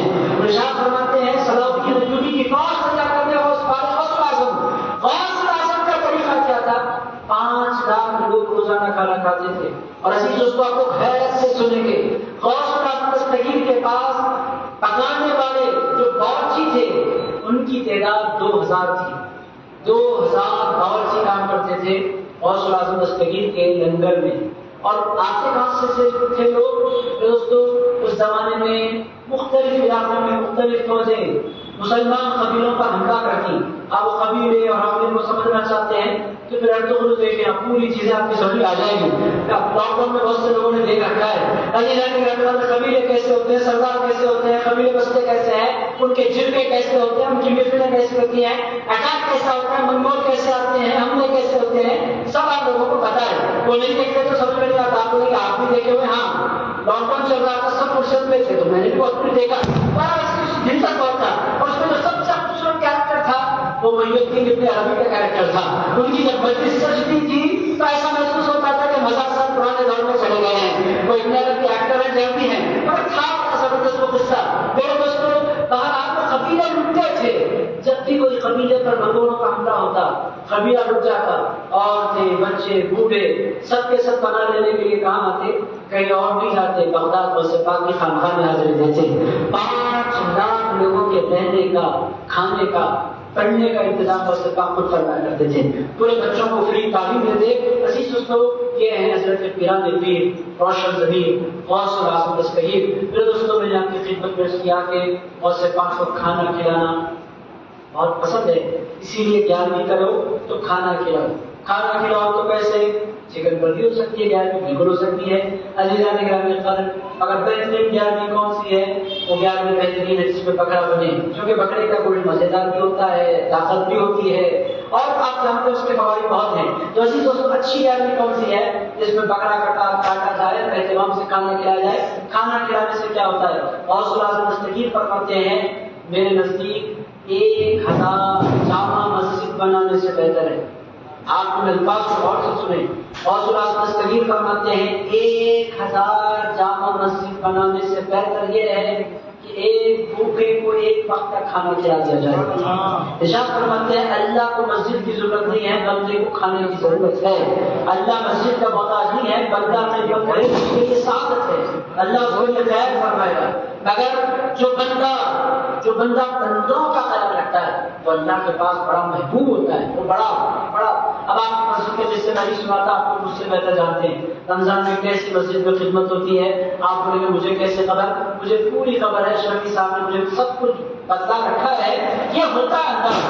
دوست ہمارے پاس کانسیپٹ کیا ہے؟ مسجدوں پر تو بہت خرچ کیا جاتا ہے، ائمہ پر، مؤذنین پر، خدام پر لوگ خرچ کرنا نہیں چاہتے، مگر عزیز دوستو اصول کی بات کیا ہے کہ انسان کا خیال کرے، یہ اللہ کو زیادہ پسند ہے۔ حضرت قرآن نے تو یہاں تک فرمایا کہ اللہ تک پہنچنے کے دو راستے ہیں، ایک راستہ مصلی سے جاتا ہے، ایک راستہ غریب کے پیٹ سے ہوتا ہوا جاتا ہے۔ مصلی سے جانے والا بھی ایک راستہ ہے، غریب کے پیٹ سے ہوتا ہوا جانے والا بھی ایک راستہ ہے۔ تو میرے دوستوں میں اپنی باتیں سمیٹتا ہوں، غوث الاعظم دستگیر ولیوں کے سردار۔ اب میرے دوستوں دو تین باتیں اپنی زندگی سے سمجھتے ہیں۔ آپ حضرات کی اجازت تو ہے نا؟ تک تو نہیں گیا آپ حضرات؟ عزیز دوستوں آپ صاحب کی اجازت، پیچھے والوں کی بھی اجازت ہے۔ اب میں نمبر شادی پکڑانے کے باب پر آ رہا ہوں۔ میرے دوستوں اب میں تقریر کے اختتام پر آ رہا ہوں۔ بنیادی باتیں کیا ہے میرے دوستوں؟ غوث پاک کو بہت چاہتے ہیں، بڑی محبت کرتے ہیں۔ ہمارا طریقہ سنیوں کا پرابلم، چونکہ کوئی پکوڑے آپ آ کے بیٹھے ہوئے نہیں ہیں، میں اس واسطے کھلا آپ کی خدمت پیش کر رہا ہوں۔ سنیوں کا پرابلم کیا ہے عزیز دوستوں؟ ہم غوث پاک سے بہت پیار کرتے ہیں، ان کے طریقے سے پیار نہیں کرتے۔ ہم سے جو لوگ دور ہو رہے ہیں اور ہمارے جو بچے وہاں ہو رہے ہیں، میں قریب سے میں نے دیکھا ہے، یہاں نہیں ہو رہے۔ آپ بولے بلداری میں نہیں ہوتے، بلداری میں نہیں ہو رہے، اللہ کا فضل ہے، میں نے آپ کو خدمت پیش کیا کہ بزرگوں کی توجہ ہے بلداری پر، یہاں لوگ باہر بھی نہیں ہو رہے، نہیں ہو رہے۔ غازی صاحب نے کہا ایک سال میں قطر میں رہا، وہاں میں نے قریب سے بچوں کو اسٹڈی کیا، میری تقریریں نہیں ہوتی تھی، میں ٹیچر تھا، وہ مجھے وہ 8, 9, 10 کے بچوں کو 11, 12 کے بچوں تک کو پڑھانا ہوتا تھا، کلاسز میں لیتا تھا، اس کے بعد پورا تو میں مختلف مسجدوں میں جاتا اور حیدرآبادی اور ہمارے علاقوں کے بچے مجھ سے ملتے تو مجھ سے ملاقاتیں کرتا، مجھے موقع ملا بچوں کو سمجھنے کا، ان سے باتیں کرنے کا۔ وہاں جا کر میں نے قریب سے اپنے بچوں کو دیکھا، ادھونی کے بچے بھی مجھے ملے تھے ایک مرتبہ، قطر میں ادھونی کے بچے ملے تھے، ایک بچہ تو پکا باہر ہو گیا، مجھے بڑا افسوس بھی ہوا اور میں نے اس کے درد کو جاننے کی کوشش کی، آخر ریزن کیا ہوا، یہ کیوں سنیت چھوڑ کر وہابیت کی طرف چلا گیا۔ ایک ادھونی کے بچے سے میں نے پوچھا تھا، میرے پاس بیٹھے ہوئے، کہاں سے تعلق رکھتے ہو؟ اس نے کہا آپ کون ہیں، آپ کا تعلق کہاں سے؟ میں نے کہا میں کرنول سے تعلق۔ کرنول کا بھی نام سنا، تھوڑی سی اس کے چہرے پر ہلکی سی مسکراہٹ، چونکہ کرنول بہت قریب۔ اچھا تمہیں کرنول کے ہیں؟ میں بولا ہاں میں کرنول کا ہوں۔ تمہیں کہاں کے ہیں؟ اس نے بولا میں ادھونی کا ہوں۔ تو پھر اس کے بعد باتیں نکلی، انٹرویو شروع ہوئی، میں بہت دیر تک بات کرتا رہا، میں نے اس سے باتوں میں پوچھا اچھا اب آپ کا کیا ہے؟ غوث پاک سے محبت، غریب نواز، میں وہ سب نہیں مانتا، یہ محبوب سبحانی، وہ غریب نواز، وہ بندہ نواز، یہ درگاہ ورگاہ میں کچھ نہیں مانتا، اسٹریٹ فارورڈ میں نماز کا بندہ ہوں، اللہ کو ماننے والا ہوں، نماز پڑھتا ہوں، دعا کرتا ہوں، درگاہ کو نہیں مانتا، فاتحہ کو نہیں مانتا، عود نہیں مانتا، میں ان ساری چیزوں کو نہیں مانتا۔ عزیزان گرامی، میں نے جاننے کی کوشش کی آخر ریزن کیا ہوا۔ میں نے کہا آپ کے بابا بھی ایسے ہیں؟ نہیں ہمارے بابا گمراہ ہے اب تک۔ میرا گمراہ ہے کا مطلب کیا ہے؟ تو درگاہ میں جانے والے ہمارے بابا۔ اچھا بابا گمراہ ہے، دادا کا قصہ کیا ہے؟ دادا تم سے بڑے گمراہ تھے۔ اچھا آپ صحیح رستے پر ہیں، میں ہوں صحیح رستے پر چلنے والا۔ میں نے سے پوچھا اب بابا کا راستہ غلط کیوں دکھاتے، دادا کا راستہ غلط کیوں دکھا؟ پہلے یہ بولو دادا کے راستے میں پرابلم کیا تھا، بابا کے راستے میں پرابلم کیا تھا؟ کہنے لگے ہمارے دادا 11ویں بہت اہتمام سے کرتے تھے، اور 11ویں کا اتنا اہتمام ہمارے کوئی گلی والے بستی والے آ کر ہمارے پاس 11ویں کھاتے تھے، عرس ہوتا تھا تو ہمارے دادا ہمیں پہاڑ کو لے کر جاتے تھے، بڑی عقیدت سے آتے دیتے تھے۔ میں نے کہا اچھا کرتے تھے، اور کیا کرتے تھے؟ کہنے لگے ہمارے دادا نماز کو کب جاتے تھے۔ میں نے کہا اچھا بابا کا حال کیا ہے؟ کہنے لگے علوم تو ان سے زیادہ، نمازوں سے دور۔ میں نے کہا ہاں اب چور پکڑا جا رہا ہے۔ میں نے کہا پرابلم 11ویں میں نہیں تھا، بچہ جو دور ہوا، پرابلم کس پہ ہے؟ باپ دادا نے پیار کیا غوث پاک سے، مگر غوث پاک کے طریقے سے پیار نہیں کیا۔ عزیز اس کو پرابلم کیا ہے؟ اس بچے کا کوئی قصور نہیں ہے، اس نے اپنے باپ کو دیکھا پیار کرتے ہیں غوث پاک سے، غوث پاک کے طریقے سے پیار نہیں کرتے۔ عزیز اس کو غوث پاک کا طریقہ کیا تھا؟ بڑے پیر آپ پوری زندگی دیکھیں، غوث پاک کی پوری زندگی ایک جگہ پر ہے، وہ جگہ مسجد ہوا کرتی تھی، غوث پاک کی مجلس مسجد میں ہوتی تھی، غوث پاک کا مدرسہ مسجد میں ہوتا تھا، غوث پاک لوگوں سے ملاقات مسجد میں فرما کرتے تھے، غوث پاک 24 گھنٹے مسجد سے کنیکٹڈ رہتے تھے، اور غوث پاک کے ماننے والے مسجد سے دور ہو گئے۔ میرے دوستوں نقصان کیا ہوا؟ نقصان یہ ہوا کہ ہماری مسلک کے حق اہل سنت و جماعت کو چھوڑ کر دیگر مسلکوں کی طرف جانے لگے۔ آپ لوگ اتنا اچھا ماحول تھا، سورۃ الملک کی تلاوت کی گئی، روز پڑھا جاتا ہے نہیں پڑھا جاتا ہے، میری تلاوت مجھے بہت اچھا لگا۔ میرے دوستوں ایسا ہونا چاہیے۔ عزیز دوستوں ہماری ذمہ داری کیا ہے؟ ہم اولیاء اللہ کے راستے کو پکڑیں۔ غوث پاک کا طریقہ کیا تھا؟ نماز بڑی محبت سے غوث پاک پڑھا کرتے تھے.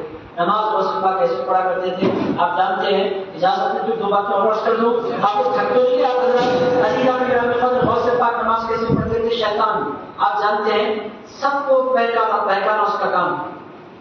اس نے چیک کرنا چاہا کہ غوث پاک نماز کیسے پڑھتے ہیں.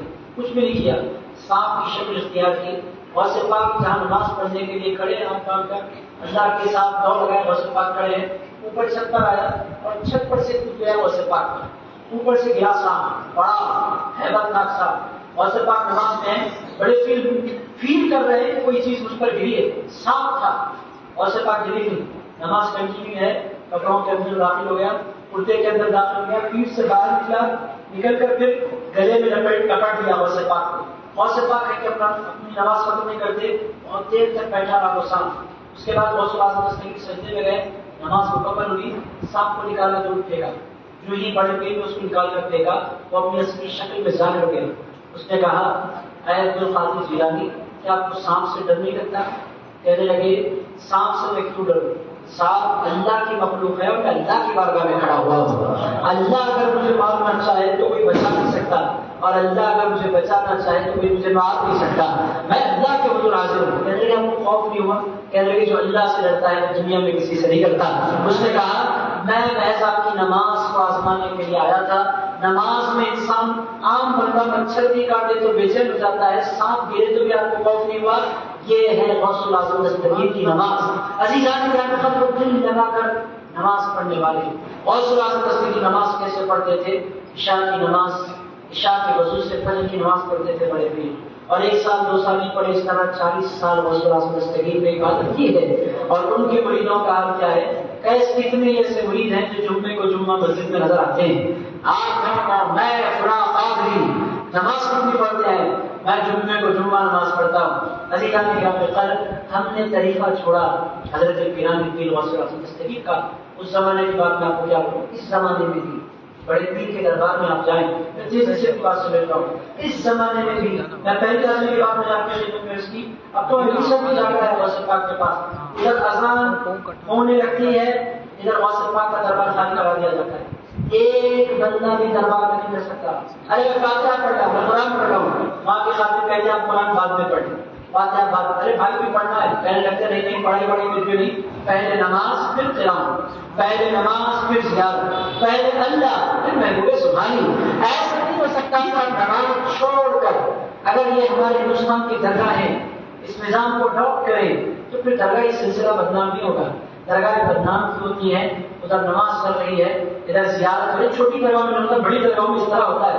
ادھر نماز چل رہی ہے ادھر لوگ زیارت کر رہے ہیں پھول چڑھا رہے ہیں. لوگوں کو موقع ملتا ہے. اور سرکار کے پاس 1000 سال سے یہ نظام ہے کہ نماز قائم ہو تو زیارت موقوف. جن کو ہو زیارتی کا ہو پارٹی کا ہو. میں میلاد النبی میں رہ کر آ رہا ہوں. اپنے میں میلاد النبی میں غوث پاک کے دربار میں کیا. عزیز دوستو میلاد کا دن بھی اگر ہو اذان ہو 1 لاکھ آدمی دربار خالی کر دیا جاتا ہے. فرماتے ہیں کہ جب تک نماز نہ پڑھی جائے تب تک دروازہ نہیں کھولا جائے گا. تو عزیز دوستو بس میں دنیا کی بات آپ کی خدمت پیش کر رہا ہوں کہ ہم غوث پاک کو بھی چاہیں غوث پاک کی طریقے کو بھی چاہیں. میرے دوستوں ہم ایک طرف جا رہے ہیں. اس کی وجہ سے ہماری نسلیں غلط راستے پر چل پڑی. باپ کو اگر نماز نہیں دیکھ لیتی اولاد تو کبھی برائی کے راستے پر نہیں چل پڑتی. باپ اگر اکل حلال کا کھاتا اور اپنے بچوں کو اکل حلال کھلاتا اور اس کے بعد سمجھاتا کہ ولیوں کا پیار امپورٹنٹ ہے تو پھر بچے کبھی ولیوں کا راستہ نہیں چھوڑتے. باپ کمانے میں کھانے میں گڑبڑ کرے تو پھر بچے غلط راستے پر چل پڑے تو ان کا قصور کیا ہے؟ بندہ کے میرے بھائیوں میں نے آپ کے خدمت میں کیا نماز کے حوالے سے غوث پاک کو دیکھیں بندوں کی خدمت کے حوالے سے دیکھیں آپ لاجواب دیکھیں گے. بڑے پیر بہت پیار کرتے ہیں اللہ کے بندوں سے. میرے دوستوں مثالیں بھری پڑی ہیں. غوث پاک کی مرتبہ گزر رہے تھے بس باتیں بہت ہیں بڑے پیر کے حوالے سے. گزر رہے تھے غوث پاک کچھ فقیر بیٹھے تھے بھیک مانگ کر. وہ لوگ کھانے کے لیے بیٹھے تھے. غوث پاک جانے لگے اٹھ کر کھڑے ہو گئے. فقراء فقیروں نے کھڑے ہو کر کہا غوث پاک تشریف لائیں ہمارے ساتھ کھانا کھائیں. غوث اعظم دستگیر نے فرمایا تم فقیر ہو میں محبوب سبحانی ہوں میں فقیروں کے ساتھ بھیک کا کھانا کیسے کھا سکتا ہوں. یہ نہیں فرمایا بڑے پیر تشریف لائے، ارشاد فرمایا چلو ہمارا بھی کھانا نکالو، ان کے ساتھ بیٹھے، غوث پاک نے کھانا کھایا، کوئی بچی کچی سوچی روٹیاں کل کا پرسوں کا کھانا جو لوگوں نے خیرات پلایا تھا، بیٹھ کر لوگوں کے ساتھ تن دیوانے کھائے، ارشاد فرمایا تمہارا کھانا میں نے کھا لیا ہے، ہمارے گھر تمہاری بھی میں دعوت رکھنا چاہتا ہوں۔ اور سے فقیروں نے کہا حضور آپ ہماری دعوت کریں گے؟ ارشاد فرمایا جب تم نے میری دعوت کی ہے تو میں بھی تمہاری دعوت کروں گا۔ دوسرے دن زبردست دسترخوان لگا غوث پاک کا، پورے فقیروں کو پھر اپنے ساتھ بٹھایا، غوث پاک نے کھانا فرمایا، نوش یہ ہے غوث پاک کا طریقہ۔ آخری بات بس کرتا ہوں، اتنا چاہتے دو چیزیں اگر ہم سمجھ لیں تو میرے دوستوں غوث پاک کے طریقے پر ہم آ جائیں گے۔ پہلا طریقہ اللہ سے پیار، دوسرا طریقہ اللہ کے بندوں سے پیار۔ ہمارا حال یہ ہے کہ ماں رو رہی ہے، باپ رو رہا ہے اور ہم چاہ رہے ہیں کہ ہم اللہ کو راضی کر لیں، میرے دوست ایسا نہیں ہو سکتا۔ اللہ کو راضی کرنا ہے، اللہ کے بندوں کو بھی ہمیں خوش کرنا سیکھنا ہوگا۔ آخری مثال غوث پاک کی زندگی سے دیتا ہوں، میرے دوستوں غوث پاک دستگیر حج کے لیے نکلے، بڑے پیر حج پر جانے لگے تو ہزاروں لوگ غوث پاک کے ساتھ شریک ہو گئے، پوری دنیا میں ان کے مرید تھے، ان سے بڑا پیر دنیا میں تک نہیں آئے، نہ قیامت تک کوئی آ سکتا ہے، وہ پیروں کے پیر ہیں، اسی لیے ان کو دنیا بڑے پیر کہا کرتی ہے، ان سے بڑا پیر کبھی دنیا میں نہیں پیدا ہوا۔ تو اسی جب حج پر جانے لگے بڑی تعداد میں لوگ جمع ہو گئے غوث پاک کے ساتھ چلنے کے لیے۔ غوث پاک پہنچے، راستے میں علاقے میں غوث پاک نے چاہا کہ قیام کرے، رات کا وقت ہو گیا تھا، بڑے پیر تشریف فرما مسجد میں عشاء کی نماز میں، اور اس کے بعد فرمایا لوگوں سے، اپنے مریدوں سے فرمایا تم لوگ جہاں جہاں قیام کرنا چاہو قیام کرو، میرے قیام کے لیے پورے اس شہر میں جو سب سے غریب بندہ ہے اس کا گھر تلاش کرو، اور جو سب سے بڑا فقیر اس علاقے کا ہے اس کا گھر تلاش کرو، اس سے اجازت مانگو۔ لوگ ڈھونڈتے ڈھونڈتے گئے، پورا شخص پوری کے ساتھ، اور اس کا ایک پوتا، ماں باپ کا بیٹے بہو کا انتقال ہو گیا، ایک بچہ ہے، بوڑھا ہے، بوڑھی ہے، بہت چھوٹا سا ان کا گھر، کھانے کو ان کے گھر میں کچھ نہیں۔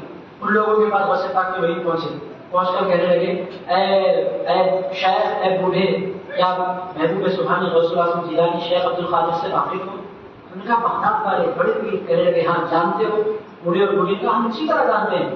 کہنے لگے ایک رات کے لیے وہ آپ کے پاس مہمان کرنا چاہتے ہیں، وہ آپ کے پاس رہنا چاہتے ہیں۔ کہنے لگے وہ کہاں مسجد میں بیٹھے، ہمارے پاس کچھ بھی نہیں ہے، لیکن کچھ ہے نہیں ہے وہ الگ سوال ہے، کیا تم مہمان بنانے کے لیے تیار ہو؟ انہیں ہماری قسمت اگر غوث پاک ہمارے گھر تشریف لانے، آ جائیں غوث پاک ہمارے گھر۔ پیشاب میں گئے وہ لوگ، جا کر غوث پاک سے کہا، ایک انتہائی غریب لوگوں کو ہم نے تلاش کیا، ان سے غریب پورے شہر میں کوئی بھی نہیں۔ غوث پاک ان کے پاس تشریف لائے، جا کر رات کو ان کے پاس قیام کیا، پوری رات ذکر کرتے رہے، عبادت کرتے رہے، تلاوت کرتے رہے، فجر ہوئی، اشراق ہوئی، آپ کی طرح بات پھیل گئی اس بوڑھے کے گھر، غوث پاک قیام فرمائے، صبح بات پورے گاؤں میں پھیل گئی۔ اب لوگوں کے انبار لگے ملاقات کے لیے، فجر سے لے کر غوث پاک سے وہ چھوٹی سی جھوپڑی میں بیٹھے رہے، ایک کے بعد ایک بندہ آتا، غوث پاک کی دستبوسی کرتا، جو آتا غوث پاک کی خدمت میں نظر پیش کرتا، غوث پاک لیتے نیچے رکھتے چلے جاتے، دیکھتے ہی دیکھتے اتنا پیسہ آیا، آتا چلا گیا، غوث پاک لیتے رکھ دیتے، لیتے رکھ دیتے، 100 کی نوٹ بھی۔ غوث پاک اٹھے، دامن جھٹکنے کے بعد میں بوڑھے اور بوڑھی کو بلا کر اللہ تمہیں برکت دے، میں جا رہا ہوں۔ بوڑھے اور بوڑھی نے کہا سرکار یہ نذرانے، ارشاد فرمائے یہ نذرانے میرے لیے میں نے نہیں لیے تھے، تمہارے لیے تھے۔ غوث پاک جانے لگے، وہ علاقے کے لوگ کہتے ہیں جب غوث پاک نہیں آئے تھے اس علاقے کے سب سے غریب شخص وہ تھا، جب غوث پاک ان کے پاس ایک رات کھڑے ہو کر چلے گئے تو اس علاقے کا سب سے امیر شخص یہی شخص ہو گیا۔ عزیز دوستو یہ تھا غوث پاک کا غریبوں سے پیار کرنا۔ تو بہرحال عزیز دوستو بڑے پیر کے طریقے کی طرف ہمیں لوٹنے کی ضرورت ہے۔ آپ بڑھیں گے، آپ کی آخری بات ختم نہیں ہو رہی، آپ لوگ اتنی محبت سے سن رہے، میں تو سوچ کے بیٹھا تھا 9:30 بجے ختم، کل میرے پاس گاڑی ہے، حیدرآباد پہنچنا ہے، بڑے کام مجھے ہے۔